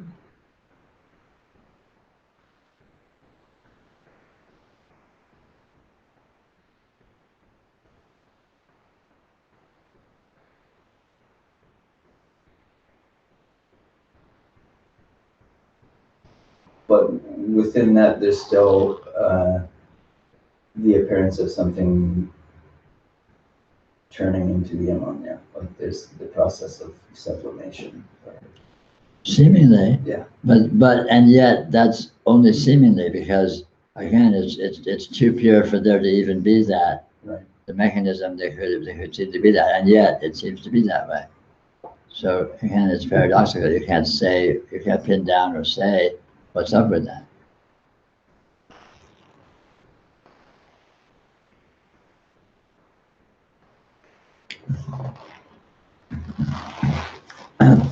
And that's the mystery of Maya, the mystery of magic, that there's all this seeming phenomena when there's no phenomena, all this seeming impurity when there's nothing but purity. You know, no way to sort that out.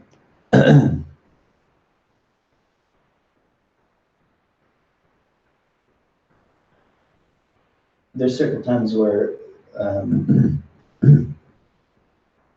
the identification is removed from the body, and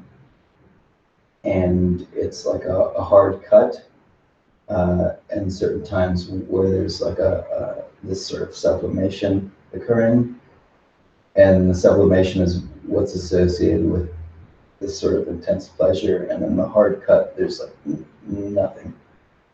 I'm not sure what you mean by harsh cut. Like, there's no seeming process of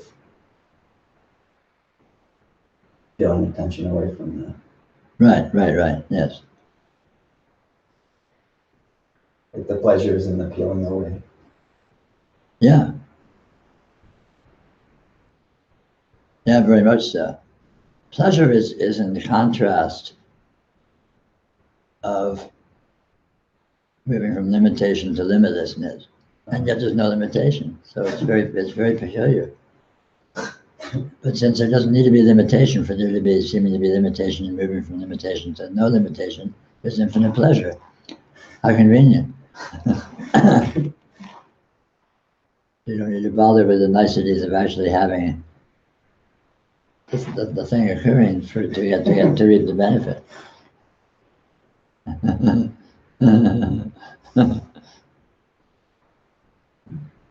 Very peculiar.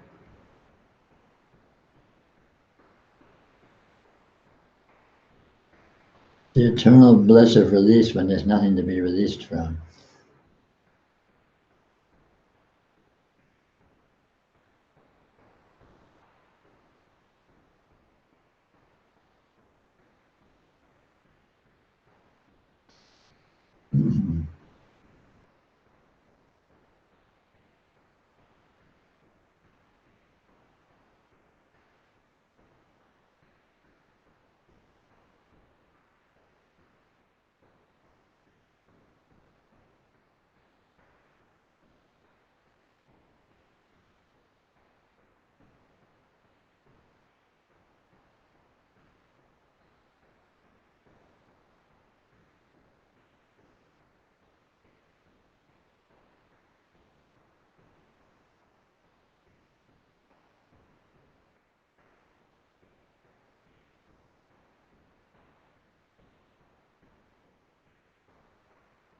The reality is no creation. Yes.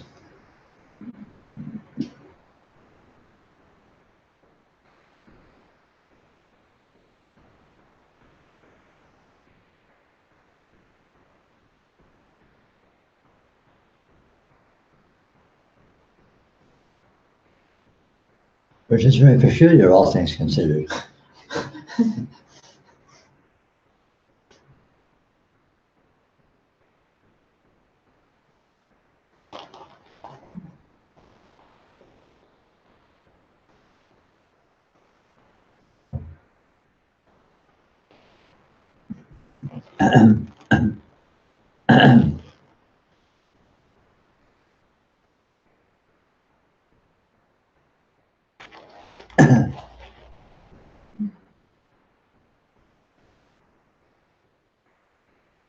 Everything is created. Everything is created, but there's nothing, so there's nothing created. You know, that's always a dream is a good way to understand it.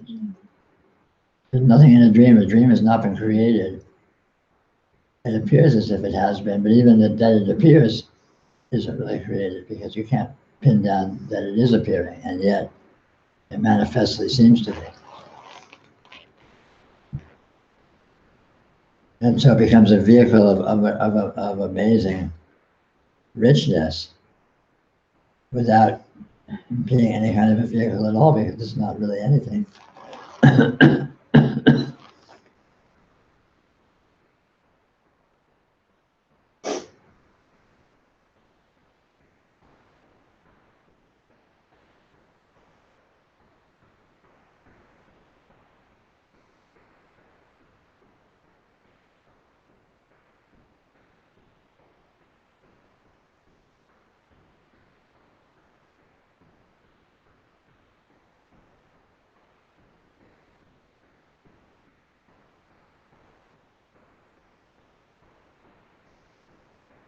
Do you need awareness to experience radiant presence, or is awareness and radiant presence the same thing? Yes, they're the same thing. There is no separate awareness. All apparent qualities or all apparent potentialities are nothing other than radiant presence. And they aren't separate from each other.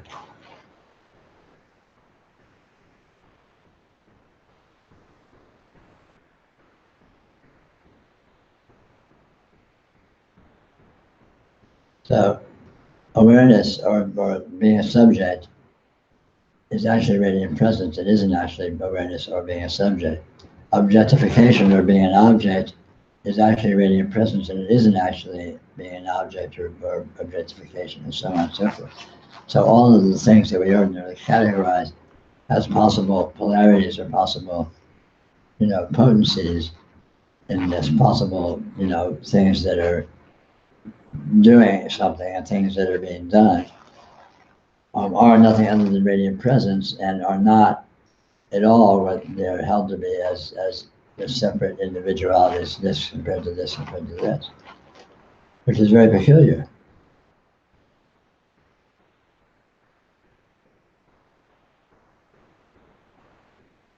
Radiant presence is very peculiar. It seems to do everything and does nothing, and it's actually doing nothing. It seems to be everything and actually is being nothing. Very peculiar.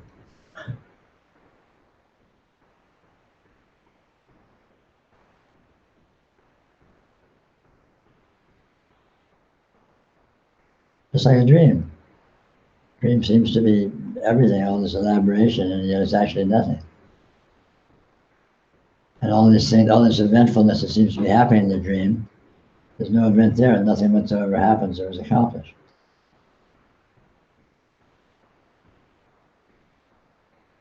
It just seems as if it was that way, can seem as if it was that way in the midst of it.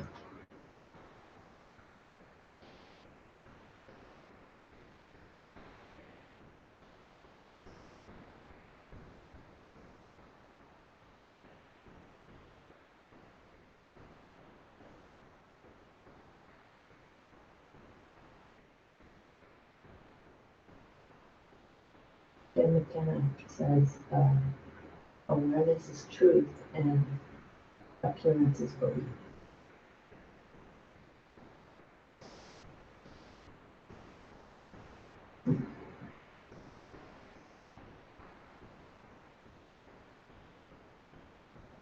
I like John McKenna. He's a great writer.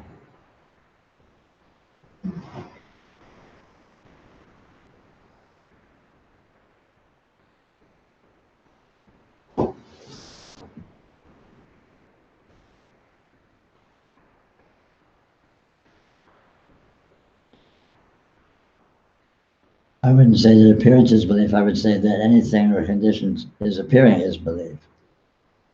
Appearance itself isn't really appearance and isn't belief.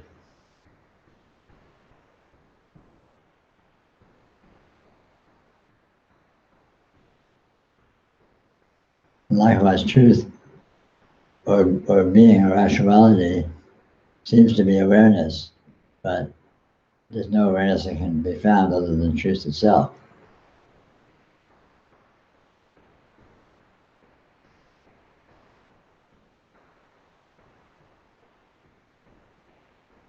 But I'll allow it. Me too.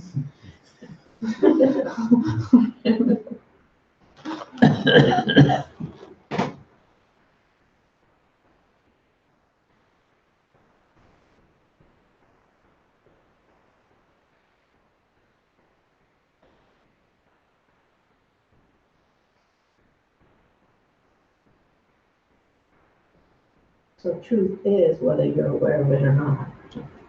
Well, yes, truth is, and you are aware of it.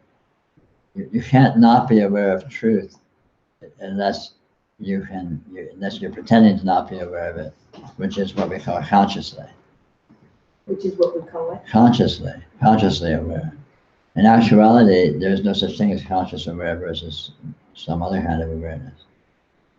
All there really is experience. Experience is awareness. And experience is present fully as awareness, even if the consciousness, the intelligence is is hypnotizing itself into not noticing that fact and only noticing very extreme partialities of that fact. Even though it's pretending to only notice the partialities, the whole thing is actually present, is actually being noticed, is actually in awareness. so cool. It is, it's very cool. That's amazing. Yeah, and that's the advantage, that's how yoga works.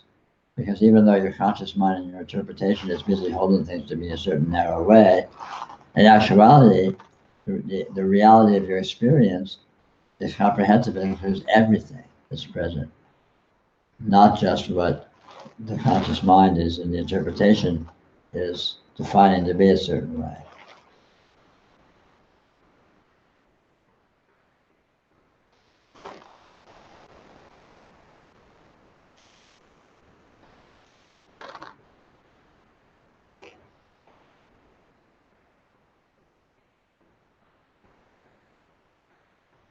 There's an analogy comes to mind.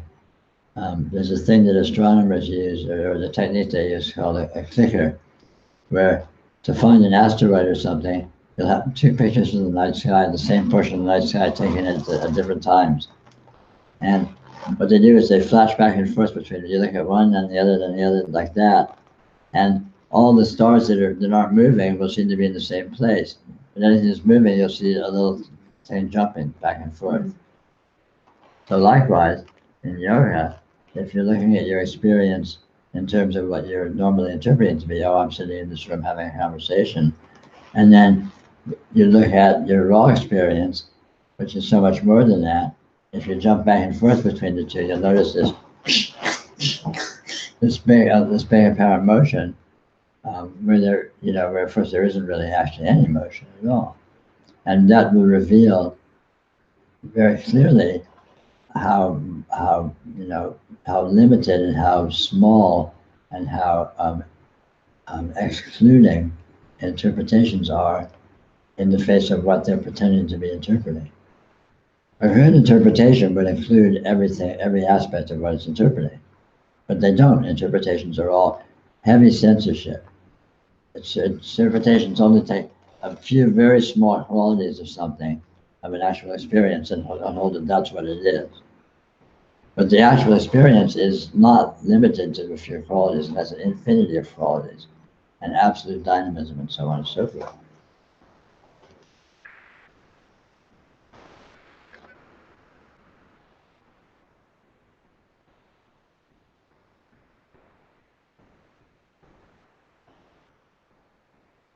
So if you can look back and forth between interpretation and raw experience, you notice that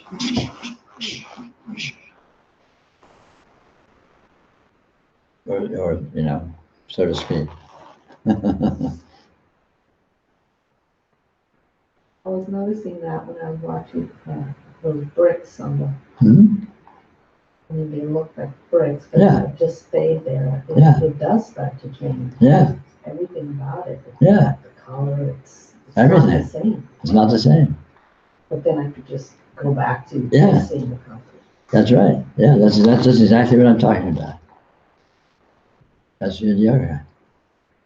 Noticing that your experience is beyond what you're used to thinking it is.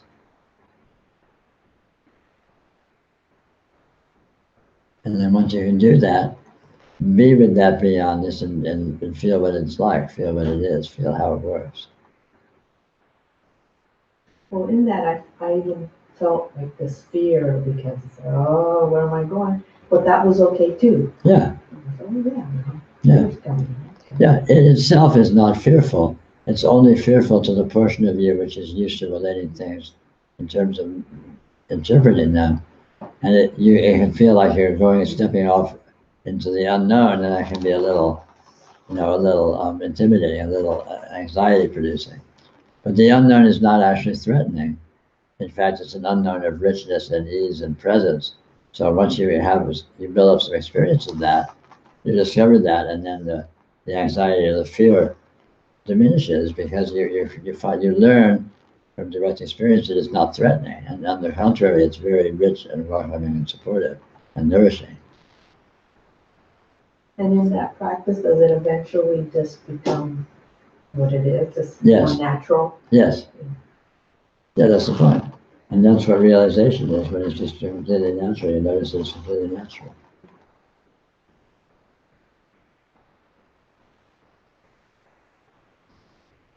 And then whether you're seeing bricks or seeing whatever, It's the same thing. It's just different ways of saying being with the same thing. So you're not gaining anything or losing anything.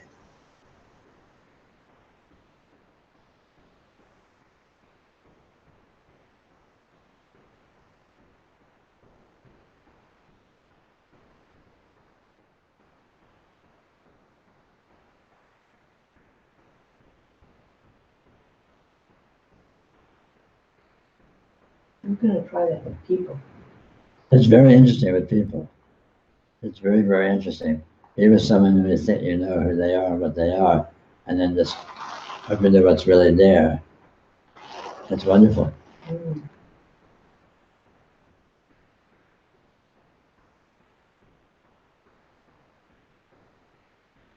I find it's actually quite easy with people. Because people are so obviously beyond who we think they are or what we think they are. I mean, everything is, but to me, it's particularly obvious with people, I'd say. Maybe, I don't know if that's just me or not, but.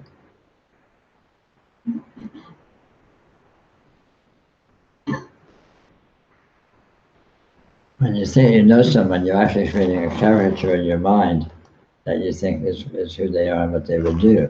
But people will always surprise you. They'll always do. You never can tell exactly what anyone's going to do. You never can tell exactly how they're going to appear. You never can tell exactly how they're going to move. You never can tell exactly anything. And that's because just because you can't pin them down, they aren't actually the caricature that you think they are. They're broader than that, and they're infinitely broader than that. And that's just in terms of behavior, but it's the same thing even in terms of their physical apparition. It's the same way. You think if someone is looking a certain way, but you look at how they actually look, and whoa, it's amazing multidimensionality and richness, and so many. It's this bombardment of infinite qualities, and there's no way to sum them up and to pull them together into a nice, neat package. Sounds beautiful. It is. It's beautiful. And it's amazing.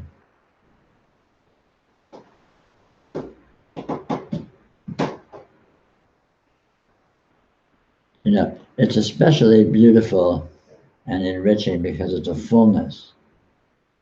What is directly present as it is an incredible fullness and lusciousness. And what the mind pares it down to, what the mind holds it to be, is very sort of, it's pared down, it's small, it's diminished, it's less, it loses richness, it loses qualities, it loses completeness, it loses fullness. But direct experience itself is an infinite fullness, always. And the mind is part of radiant presence. Yeah, and the radiant presence itself is what's doing that.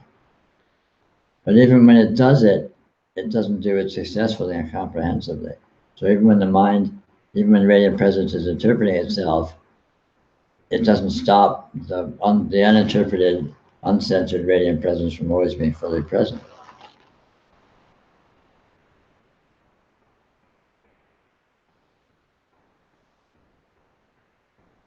Which is the great opportunity of yoga. This gives us the opportunity, the advantage to see beyond the interpretations and notice the self-evident fact that all of this actuality, this richness, is always present.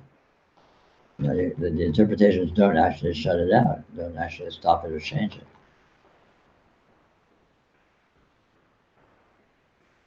And on that note,